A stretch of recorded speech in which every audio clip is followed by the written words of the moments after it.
Buenos días compañeras, compañero y profesora.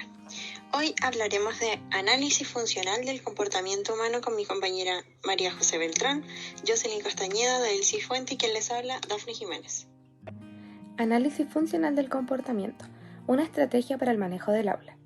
Este es entendido como un método para recolectar información de los eventos ambientales que predicen y mantienen un problema de comportamiento, es decir, ¿qué hace que el comportamiento tenga sentido para el estudiante? Este mejora la efectividad, relevancia y eficacia de los planes de apoyo para los alumnos, ya que es un proceso de entendimiento y análisis de la conducta de estos y su contexto. Por lo tanto, en primer lugar, permite describir la situación en la que la conducta ocurre y describir cuáles son las consecuencias que el ambiente proporciona a esa conducta. Luego, el análisis se centra en descubrir si la conducta es causada o mantenida por la situación que la desencadena o por las consecuencias que la siguen. Según Turnbull et al. 2001, el AF se centra en ayudar a estudiantes que manifiestan problemas conductuales en el establecimiento y que por lo tanto requieren un apoyo más intenso e individualizado, relacionando el comportamiento actual por antecedentes vividos previo a esto. Así como plantea Kawai et al. 2013, este análisis ayuda a elegir la mejor estrategia de evaluación para cada sujeto y decidir qué método de evaluación captará mejor sus virtudes, limitaciones, problemas de comportamiento y objetivos. ¿Por qué un niño o niña se comporta como lo hace? Para esto es necesario entender qué es el comportamiento. Esto es entendido como una interacción entre un organismo y su entorno. Este puede ser tanto manifiesto, es decir, observado por otros organismos, como encubierto, en donde el único observador es el organismo que emite el comportamiento. Dentro de los comportamientos observables tenemos reír, llorar, bailar, conducir o gritar. Y en los comportamientos encubiertos existe el pensar, sentir, recordar, preocuparse, entre otros. En base a la definición de comportamiento, el análisis funcional no pretende analizar la forma u otras características de la reacción de un organismo en sí, sino que tiene en cuenta las circunstancias en las que se produce la reacción. Al igual que cuando hablamos de contexto, no nos referimos solo al entorno inmediato de las respuestas, sino que también al escenario más amplio en el que éstas tienen lugar. Dentro de las respuestas se encuentran los antecedentes, como lo que sucede antes, y los consecuentes, como lo que sucede después. Este escenario tiene elementos del entorno del individuo y del propio individuo, entendido como un organismo con una historia de aprendizaje particular, condiciones biológicas particulares y características físicas, al igual que de temperamento y de personalidad. El análisis funcional del comportamiento permite identificar las relaciones existentes entre las respuestas y las variables del contexto, de donde se toma como punto fundamental la interacción de las respuestas de la persona y del contexto, por lo que se puede decir que lo importante es identificar la función de la respuesta del sujeto en el contexto en el que ocurrieron. Se puede ejemplificar en la conducta de dos personas. Por ejemplo, una persona evita comer a la hora habitual debido a que comió algo hace poco y no tiene hambre. En cambio, otra persona evita comer porque no quiere cambios en su peso. Es entonces que se puede decir que la respuesta puede ser parecida pero con funciones completamente distintas, tal como lo vimos en el ejemplo mencionado. De forma más específica, al elaborar un AF de un comportamiento se busca: primero, identificar los antecedentes y consecuentes que lo controlan o se relacionan funcionalmente con él, analizando y describiendo las relaciones entre estos elementos en secuencias funcionales de tipo estímulo-respuesta-estímulo.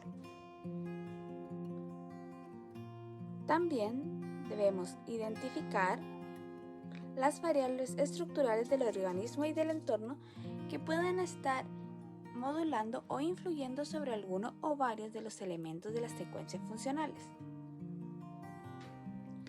Por otro lado, formular hipótesis que expliquen por qué se produce el comportamiento.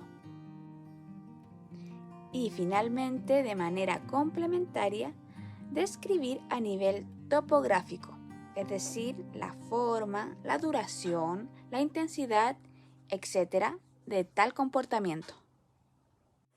El análisis funcional de la conducta es una herramienta muy útil, dado que se diferencia de un mero análisis descriptivo por cumplir con las siguientes características. En primer lugar, es funcional, es decir, se pretende recopilar información para explicar el problema y elaborar un plan de acción terapéutico o educativo. 2. Se centra en el presente, o sea, debe existir un foco en el comportamiento actual. En tercer lugar, estudia las relaciones. El AF de la conducta se basa en fijarse en la relación entre eventos conductuales y eventos ambientales. Por esto, no se centra solamente en el individuo, sino que ve a este como una parte de la realidad interconectada con su entorno. Es dinámico, dado que el comportamiento humano es algo inestable. En quinto lugar, es ideográfico, entendiendo que cada persona es diferente, es decir, lo descubierto en una persona es difícilmente generalizable a todo el resto de la población. En sexto lugar, es heurístico. Este tipo de análisis es un esquema que describe el comportamiento de la persona, mediante el cual se organiza la información obtenida sobre ella. Por ende, no pretende describir la realidad humana, sino que solo de un individuo en cuestión. Por último, es hipotético, aunque lo ideal sería poder llegar a explicar de forma precisa el por qué la persona se comporta así. El AF de la conducta no deja de ser una herramienta que plantea explicaciones hipotéticas, es decir, lo que se cree que es el origen del problema y lo que hace que éste se mantenga puede ser modificado. A continuación presentaremos ejemplos de análisis funcional.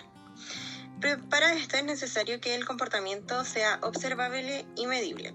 El primer ejemplo es: Lorena es irrespetuosa con el profesor. En este caso no sería observable, pero no así medible, ya que el concepto de irrespetuosa puede tener muchas características, por lo que tenemos que ser mucho más concretos al momento de realizar un análisis de comportamiento.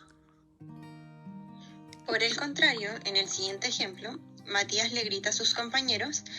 El comportamiento es observable y asimismo es medible, debido a que la acción en específico es grita y es observable porque se puede evidenciar todo lo mencionado anteriormente.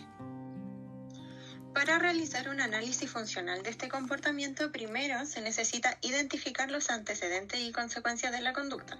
En este caso en particular, saber lo que pasó previo a que sucediera como esta desregulación, qué se le pidió al estudiante o qué provocó esta petición en el mismo estudiante.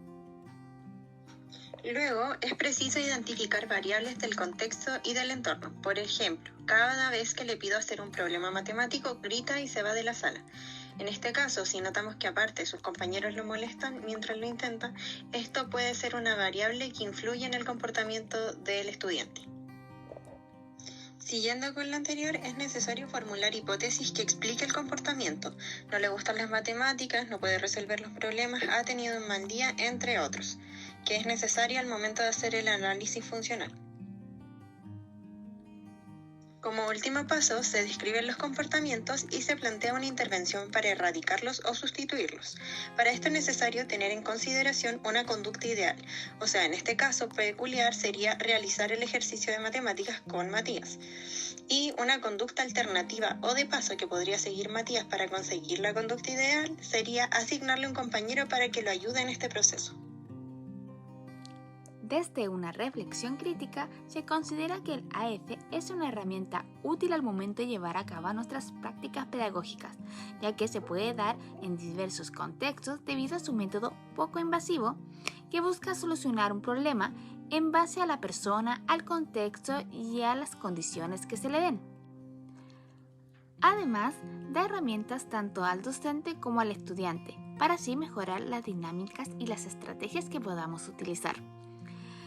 También está enfocado desde valorar la diversidad, con el fin de potenciar las habilidades y hacer mucho más gratos el proceso y el acompañamiento de la enseñanza y el aprendizaje.